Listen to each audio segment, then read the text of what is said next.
Hey, how's it going, everybody? Welcome back to Art of Creation Homestead. The sun's on my face. It's early in the morning, and Angela Kay and I are picking some White Dixie Butter Peas, possibly some Jackson Wonder Butter Peas, and these things are amazing. We've only stood in one spot so far, and we got quite a few. We're gonna go all the way through here, all the way down through, picking these butter peas. I'll crouch down here below my privacy fence so the sun's not hitting me in the face anymore and show you what we're looking at. They're absolutely beautiful. See, look at this. This is what we're harvesting right here, and they're amazing. Here's one that's been popped open, and a lot of people are going to say it's a lima bean. It's a butter pea, okay? I don't know, butter pea, butter bean, lima bean.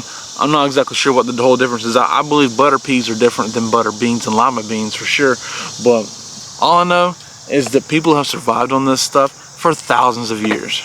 They're such heavy producers. See, look at this. These are all gonna produce butter peas. Look at that, this whole thing. It's kind of pretty too, in a way, but this absolutely growing everywhere, all over this thing. See? And this is what we're looking at here to pick. You get down in here. One fell.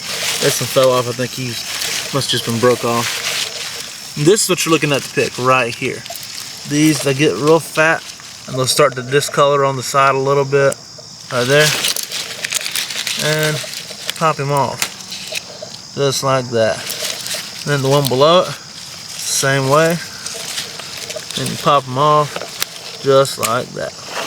I looked these up, trying to figure out the origin of them because they're so amazing, and Southerners for sure have been growing them for years. They grow well in the heat, so if you're in a northern climate, you can probably grow them, maybe not for very long.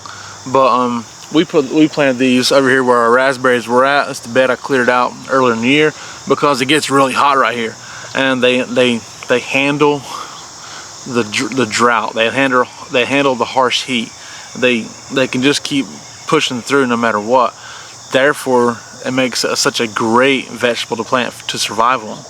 You know, this is a survival food right here. If you're looking to survive, if you're worried about your food, plant butter peas. They will absolutely help you to survive. They're full of protein and fiber.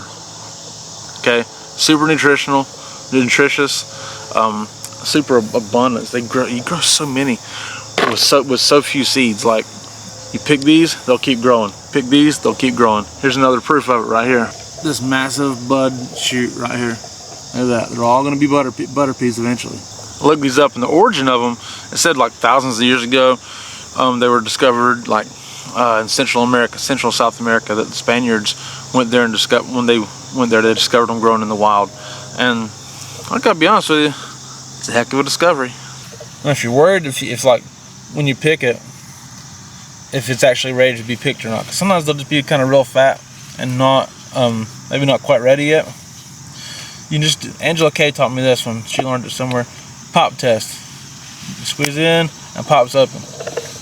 You don't have to wait till you pick it. Obviously, you can do that pop test while it's still on the plant. That way, if it doesn't break open, just leave it there. No big deal. To shell them, you just pop them the way Jason was telling you about the pop test. Split them down the back, and there's beautiful. There's your piece. That's awesome. And see, this is the difference. Jason was telling you that they can be called lima beans or butter beans. This is the difference. Lima beans and butter beans are flat. They're large and flat. These are small and fat. Yeah. These are the only butter peas that I know that are small and fat. The Jackson Wonders that we grow are more flat and large. These look like a cross between a pea and a bean. Now, to be honest with you, we eat them. Just Angela cooks them, and I think we have a video that we done a few years ago. We can actually redo that video about them.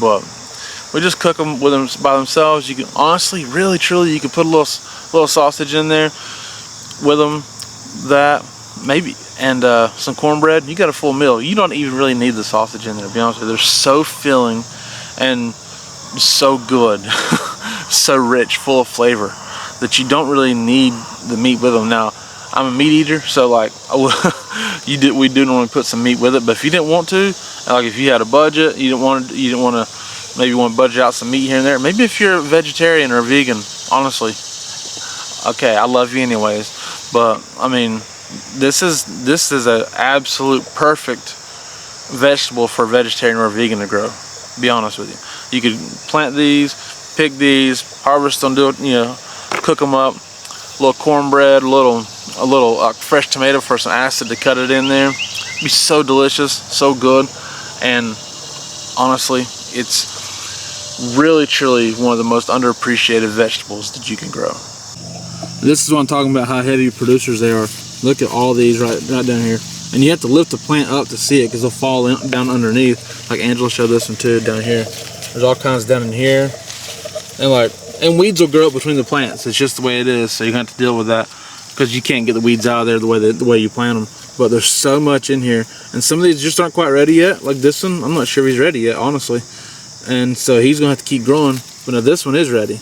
Let's pop him off and just keep going. And we've got what, a 12-foot, 14-foot spot here, about 14-foot spot here to pick through, and we're gonna do this the entire way.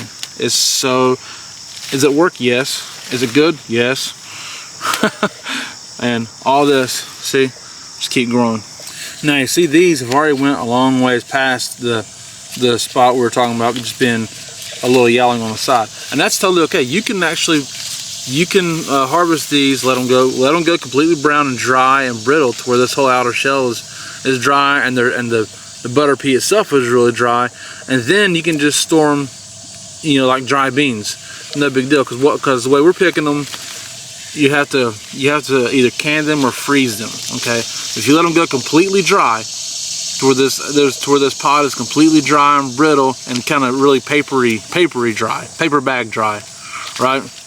Then you can just take the bean out and make sure it feels dry, and should be able to store them away just in a bag outside in your pantry. No big deal. This is our White Dixie Butter Peas that we just picked. Now, it's hard to really tell exactly how much is there. We'll show you once we get done shelling them, how many you get out of this bunch.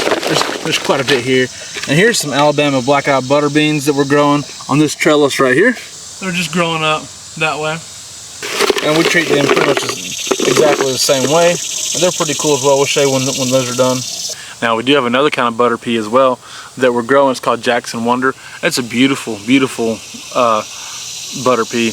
We did not pick those today. We'll probably come back tomorrow morning and pick them. It's getting later in the morning. I haven't ate breakfast yet, and this big boy can't handle that mess. So we're gonna head on inside, and we'll come back tomorrow and finish picking them others.